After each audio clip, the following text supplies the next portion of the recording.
Hello everyone. तर आपण बघणार आहोत endoplasm reticulum.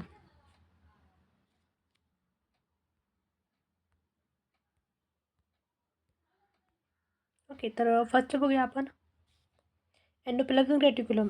Endoplasm reticulum is a complex membranous organelle found in the eukaryotic cell. Okay, तर endoplasm reticulum कुठं found होतं? युकॅरियोटिक सेलमध्ये. ओके, तर युकॅरियोटिक सेल कुठं प्रेझेंट आहे? एक तर प्लांटमध्ये प्रेझेंट आहे, ॲनिमलमध्ये प्रेझेंट आहे, फंगायमध्ये प्रेझेंट आहे. तर ओके, तर एंडोप्लाझ्म रेटिक्युलममध्ये किती आहेत? 2 टाईप्स आहेत. फर्स्ट काय रफ एंडोप्लाझम रेटिक्युलम आणि दुसरं काय स्मूथ एंडोप्लाझम रेटिक्युलम. तर त्याचं स्ट्रक्चर काय? तर रफ एंडोप्लाझम रेटिक्युलममध्ये काय रायबोसोम्स प्रेझेंट आहे. ओके, तर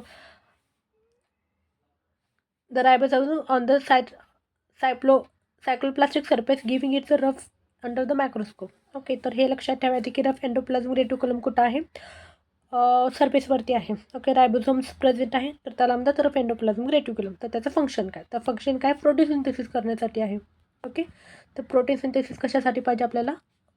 रफ एंडोप्लाझम रेटिक्युलम पाहिजे. मग त्याच्यावरती काय? रायबोसोम्स प्रेझेंट आहे. ओके, तर नेक्स्ट काय आहे? Smooth endoplasm reticulum. ओके, त्याचं स्ट्रक्चर काय आहे? Lack of the ribosomes. Okay, तर हेच इम्पॉर्टंट आहे. याच्यामध्ये रफ एंडोप्लाझम रेटिक्युलममध्ये काय? रायबोसोम्स प्रेझेंट आहे आणि स्मूथ एंडोप्लाझम रेटिक्युलममध्ये काय आहे? रायबोसोम्स अब्सेंट आहे. ओके, तर फंक्शन बघूया.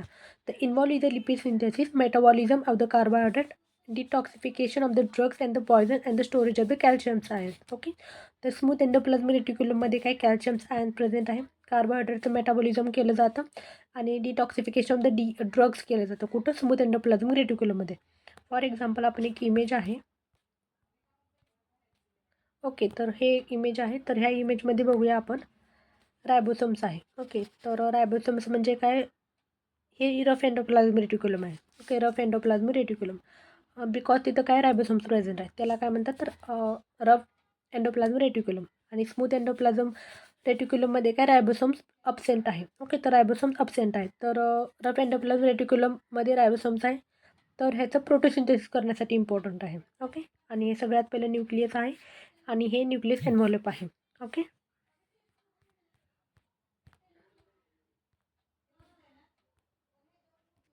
नेक्स्ट बघूया आपण RER. तर RERमध्ये काय? The rough endoplasm reticulum is a type of the endoplastic endoplasm reticulum आहे आणि त्याच्यामध्ये जे आहे सायटोप्लास्टिक सरफेस आहे. फर्स्ट काय? मेम्ब्रेन स्ट्रक्चर आहे. तर मेम्ब्रेन स्ट्रक्चरमध्ये काय? RER is made up of the continuous network of the membrane bound sac and the tubules. Okay, तर आता आपण बघितलेलं आहे की रफ एंडोप्लाझम रेटिक्युलममध्ये काय? रायबोसोम्स प्रेझेंट आहे फर्स्ट. सेकंड काय आहे? ट्यूब्यूल्स लायक स्ट्रक्चर आहे आणि सॅक आहे. ओके, तर सॅक म्हणजे काय? सॅक्स आहेत. ओके, ते असे सॅक्स आहेत. फॅक्समध्ये काय आहे? रायबोसोम्स हे प्रेझेंट आहे. ओके, आणि ते कशापासून बनलेलं आहे?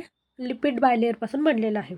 ओके, तर नेक्स्ट काय? रायबोसोम्स. ओके, तर defining the feature of the RER is ribosomes attach to its cytoplasmic surface. Okay, तर सरफेसवरती. ओके, ते सरफेस आहे, तर सरफेसवरती काय आहे? रायबोसोम्स प्रेझेंट आहे. तर आता आपण बघितलेलं आहे इमेजमध्ये की रायबोसोम्स प्रेझेंट आहे. ओके, ते कशासाठी आहे? प्रोटीन सिंथेसिस करण्यासाठी इम्पॉर्टंट आहे. ओके, तर नेक्स्ट काय? क्रिस्टी. तर क्रिस्टीमध्ये काय? एकतर फ्लॅटन आहे. ओके, तर मेम्ब्रेन बाउंड सॅक आहे, त्याला क्रिस्टी असे म्हणतात. आणि क्रिस्टी काय? इंटरकनेक्टेड आहे. ओके, आणि कॉम्प्लेक्स नेटवर्क आहे. नेक्स्ट काय? ल्युमेन आहे. ओके, तर ल्युमेन जे आहे interior space of the cisterns is called lumen. Okay, तर इंटेरियर जे स्पेस आहे त्याला काय म्हणतात? ल्युमेन असे म्हणतात आणि तिथं प्रोटीसिंथेसिस केलं जातं. ओके, ओके, तर फंक्शन बघूया RERचं. RERचं फंक्शन काय आहे? The synthesis of the protein and the secretion initiation. Okay, तर plasma membrane the lysosomes incorporation the protein of the processing the folded in the RER and the transported in to the Golgi apparatus. Okay, तर म्हणजे तिथं काय केलं जातं? Protein processing केलं जातं. Okay, protein processing केलं जातं आणि ते कुठं ट्रान्सपोर्ट केलं जातं? Golgi apparatus. ओके, गॉल्गी बॉडीकडे ते ट्रान्सपोर्ट केलं जातं. ओके, तर त्याला म्हणतात RER. ओके, तर नेक्स्ट बघूया आपण function of the RER. Okay, तर आत्ता हे झालं होतं, बस स्टील हे थोडंसं पण हे पण करूया. तर RERमध्ये काय केलं जातं? प्रोटीन सिंथेसिस केलं जातं आणि सगळ्यात पहिलं जे आहे रफ एंडोप्लाझम रेटिक्युलम कुठं आहे? सरफेसवरती आहे. ओके, सरफेसवरती काय? एंडोप्लाझम रेटिक्युलम आहे आणि सगळ्यात पहिलं तिथं प्रोटीन जे ट्रान्सपोर्ट कुठे केलं जातं? गॉल्गी ॲपरेटसकडे पाठवून दिलं जातं. ओके, तर RERमध्ये प्रोटीन सिंथेसिस होतं आणि ते ट्रान्सपोर्ट कुठे केलं जातं? गॉल्गी ॲपरेटसमध्ये पाठवून देतात. ओके, तर त्याला म्हणतात RER. आणि ते जे मेम्ब्रेन आहे कशापासून बनलेलं आहे? प्रोटीन आणि लिपिडपासून बनलेलं आहे. ओके. नेक्स्ट आहे स्मूथ एंडोप्लाझ्म रेटिक्युलम. तर स्मूथ एंडोप्लाझ्म रेटिक्युलम जे आहे एक तर ऑर्गनल आहे आणि कुठं फाउंड आहे? युकॅरियोटिक सेलमध्ये. ओके, तर युकॅरियोटिक सेलमध्ये काय आहे? एंडोप्लाझ्म रेटिक्युलम प्रेझेंट आहे. एंडोप्लाझ्म रेटिक्युलममध्ये 2 टाईप्स आहेत. रफ एंडोप्लाझ्म रेटिक्युलम आणि दुसरं काय? स्मूथ एंडोप्लाझ्म रेटिक्युलम आहे. ओके, आणि त्याच्यामध्ये काय स्मूथ एंडोप्लाझ्म रेटिक्युलममध्ये काय? रायबोसोम्स अब्सेंट आहे. ओके, तर रायबोसोम्स काय? अब्सेंट आहे. कशामध्ये? Smooth endoplasm रेटिक्युलममध्ये. ओके, तर सगळ्यात पहिलं आपण मेम्ब्रेन बघूया. तर smooth endoplasm reticulum is made up of the continuous network of the membranes and tubules and sacs. Okay, तर त्याच्यामध्ये ट्यूबल्स अँड सॅक्सपासून बनलेलं आहे. ओके, आणि त्याच्यामध्ये लिपिड बायलेअर तिथं सिंथेसिस केलं जातं. Okay, lipid bilayer. नेक्स्ट काय? ल्युमेन म्हणजे काय आहे की स्मूथ एंडोप्लाझम रेटिक्युलममध्ये इंटरनल जो स्पेस आहे तर त्याला काय म्हणतात? ल्युमेन असे म्हणतात. ओके, आणि तिथं काय केलं जातं? मेटाबॉलिक प्रोसेस केलं जातं. ओके, तर नेक्स्ट काय आहे? रायबोसोम्स. नो रायबोसोम्स म्हणजे काय की स्मूथ एंडोप्लाझम रेटिक्युलममध्ये काय? रायबोसोम्स हे अब्सेंट आहे. ओके, तर नेक्स्ट काय? Shape and the arrangement. तर स्मूथ अँड ERमध्ये काय? इंटरकनेक्टर त्याच्यामध्ये ट्यूबल्स आहेत आणि व्हेसिकल आहेत. ओके, तर फंक्शन बघूया. तर फंक्शनमध्ये काय आहे? ते स्मूथ एंडोप्लाझम रेटिक्युलम जे आहे organise into the specialise structure तिथं केलं जातं. आणि for example in the liver cell it play the role in the detoxification. Okay, तर हे इम्पॉर्टंट आहे की सगळ्यात पहिले जे लिव्हर सेल आहे. ओके, लिव्हर आहे तर लिव्हरमध्ये सेल्स आहेत तर सेल्समध्ये काय केलं जातं? डिटॉक्सिफिकेशन केलं जातं. ओके, नेक्स्ट काय? Muscle cell. Muscle cell it is a form the sarcoplasmic reticulum. ते involved in the calcium ion storage and the release. Okay, तर ओके, तर त्याच्यामध्ये जे कॅल्शियम आयन स्टोरेज केलं जातं आणि रिलीज पण केलं जातं. ओके, तर नेक्स्ट आहे. ओके, तर function of the SER.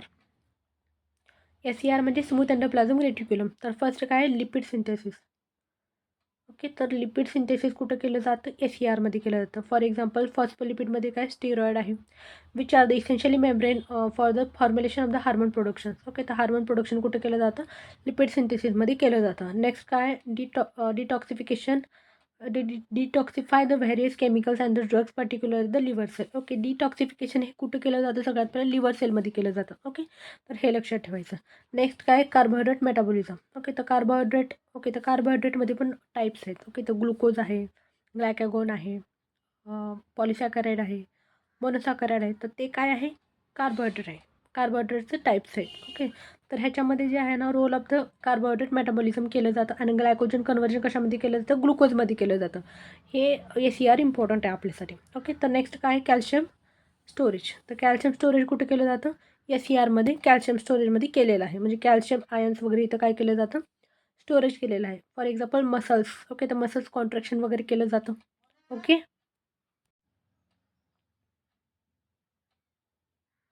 So हे तर इमेज आपण बघितलेलंच आहे सगळ्यात पहिलं. तर थँक्यू. आपला चॅप्टर कंप्लीट झालेला आहे.